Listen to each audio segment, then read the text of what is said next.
The Maji Maji Revolt occurred between 1905 and 1907 in Germany, East Africa, which is present-day Tanzania.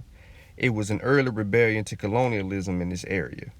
Earlier on, the explorer Carl Peters tricked and persuaded chiefs to sign treaties with him in 1884, which were backed by German and British governments. The Anglo-German Agreement of 1886 split East Africa into German and British areas of control. Carl Peters' German East Africa Company received the charter to operate in Tanganyika. The German East Africa Company made quick profits by using forced labor on plantations, forcing farmers to grow cash crops, and using vicious forms of punishment similar to slavery in the Americas. There were several revolts against this brutal form of colonialism, including the Coastal People Resistance in 1888 to 1890, the Heshet Revolt of 1891 to 1892, the Nyamwezi Revolt between 1892 and 1893, and the Bama Massacre between 1897. For a few years, there was little to no resistance until the Maji Maji in 1905. It was one of the most successful anti-colonial revolts. More than 20 ethnic groups came together during the Maji Maji, and almost a quarter of the German East African colony was in revolt during this time.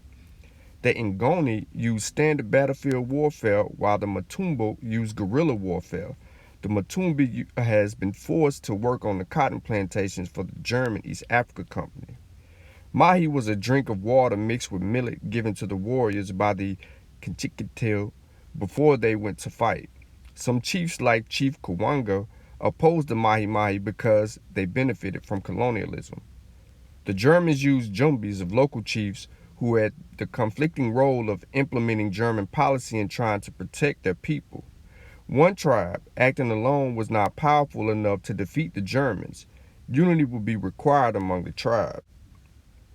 The uprising began in July 1905 when the Pogoro refused to pick cotton and tore the cotton plants.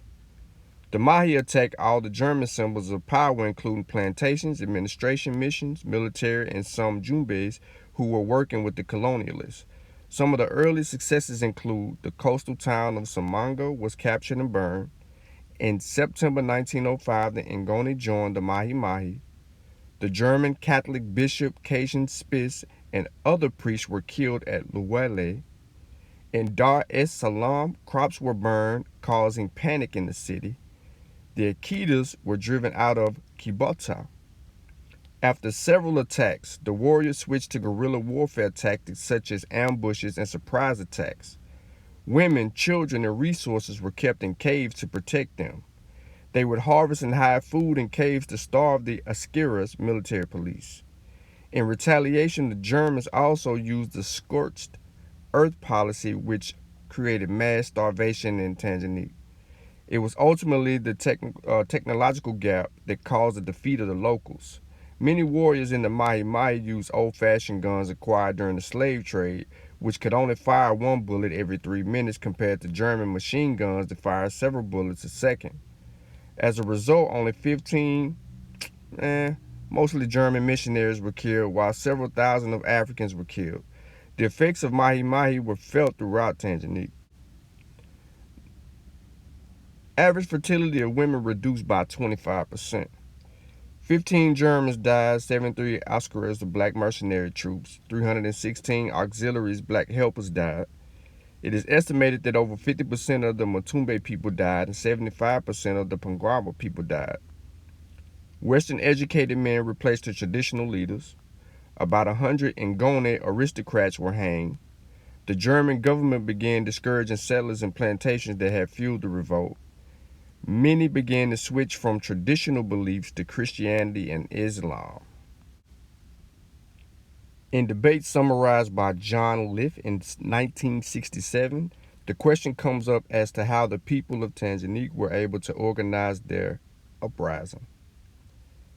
Elite argues that it was possible that they were able to do this through prior political and cultural grouping, and that alliances were formed as they had been in the past when faced with emergencies.